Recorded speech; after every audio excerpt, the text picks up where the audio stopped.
Esta es una producción de Grupo Fórmula. Encuentra más contenido como este en radioformula.mx. Bueno, por una serie de especulaciones desde mi punto de vista necesarias sobre la salud del presidente López Obrador a partir de su presencia en Mérida, Yucatán, este pasado domingo, se han lanzado varias versiones de la gravedad y de la naturaleza de la propia salud del presidente. Conste, quiero dejar muy claro que esta no es una operación sopilote, ni mucho menos. Yo he sido siempre de la idea de que tengo un enorme aprecio por el presidente López Obrador. Se lo dije cara a cara cuando fui a la mañanera, de expresarle que siempre tendría un enorme cariño por él, por su persona, y que incluso compartía la mayoría de sus metas, aunque no necesariamente sus métodos, que son dos cosas distintas, en fin.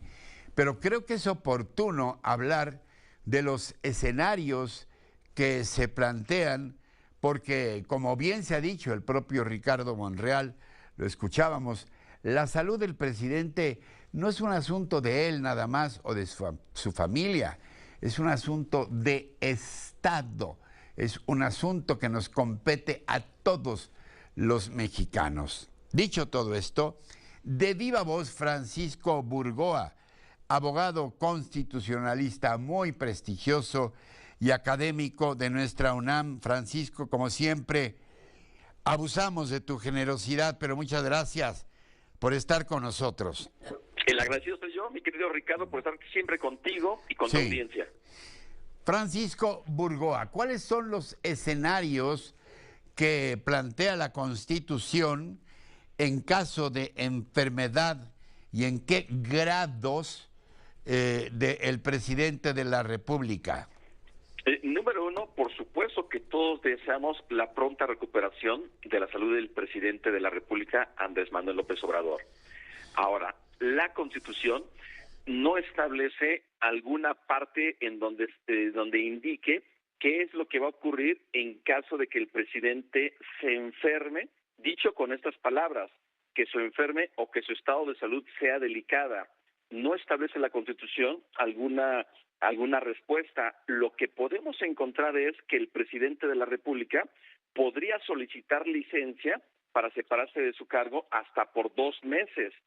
Esto siempre y cuando lo autorice el Congreso, y en ese supuesto el secretario de Gobernación es quien deberá de asumir provisionalmente el cargo de presidente de nuestro país. Es, digamos, esa posibilidad, porque la otra ya sería un escenario de una falta absoluta del presidente, en donde de ocurrir esa falta absoluta, entonces el secretario de Gobernación también asumiría de forma provisional la titularidad del Poder Ejecutivo, hasta en tanto en el tiempo en el que nos encontramos le correspondería al Congreso nombrar a un presidente con el carácter de sustituto. Eso, digamos, es en términos generales lo que la Constitución podría indicar, dado que al final hay algo que a lo mejor no lo tenemos presente, porque los presidentes también se enferman y también ha habido presidentes que han sido hospitalizados. Hace 90 años Pascual Ortiz Rubio sufrió un atentado y estuvo casi 2 meses en el hospital, por ejemplo. Y en épocas más recientes, Adolfo Ruiz Cortines, Gustavo Díaz Ordaz, Ernesto Zedillo, Vicente Fox y Calderón y Enrique Peña Nieto han tenido también que ir a un hospital y han sido anestesiados. A ver, Francisco, es una pregunta de verdad sin el menor afán de morbo o de intencionalidad malsana. Cuando hablas de falta absoluta del presidente, ¿te refieres a su muerte o te refieres a que pueda tener algún tipo de incapacidad ya de manera permanente?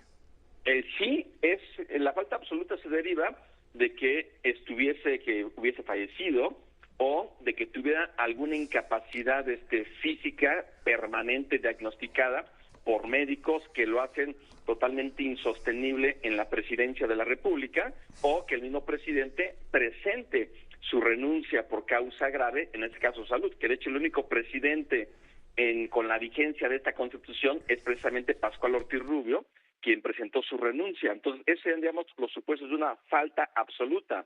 Pero el hecho de que un presidente se encuentre enfermo o que sea sometido a una intervención quirúrgica, que tenga anestesia por algunas horas, no amerita que estemos hablando, pensando de una falta absoluta del presidente. Inclusive si hoy el presidente se encuentra, con la COVID y no tiene la posibilidad de tomar decisiones, en esos momentos no pasaría, en mi opinión, nada, ni el secretario de Gobernación tiene la facultad de asumir las funciones del presidente de la República. ¿Algo más que quieras puntualizar, mi querido Francisco, sobre esta situación que todavía es de incertidumbre respecto a dónde y cómo está el presidente López Obrador y las implicaciones jurídicas? Bueno, ya anunció el secretario de Gobernación, Adán Augusto, que él va a informar puntualmente cuál es el estado de salud del presidente López Obrador. Esperemos que así lo haga en unos minutos, y esto nos debe de dar una certidumbre de que el presidente López Obrador se encuentra sí enfermo, pero se encuentra bien, que eso, digamos, es lo importante, porque efectivamente es un asunto de vital importancia para el Estado mexicano, para la estabilidad política, económica y posiblemente también social en nuestro país. Y la Constitución sí establece, digamos, los supuestos en caso de falta absoluta, y si fuera temporal, simplemente se necesitaría una licencia del presidente López Obrador. Son escenarios que ahí están contemplados en la Constitución, y por lo pronto esperemos esta pronta recuperación del presidente López Obrador. Ojalá. Gracias, Francisco Burgoa. Te aprecio siempre muchísimo tu participación abierta y generosa con nosotros. Al contrario, mi querido Ricardo, excelente día y siempre un gusto estar con ustedes, por supuesto, contigo. Gracias, hasta pronto. Esta fue una producción de Grupo Fórmula. Encuentra más contenido como este en radioformula.mx.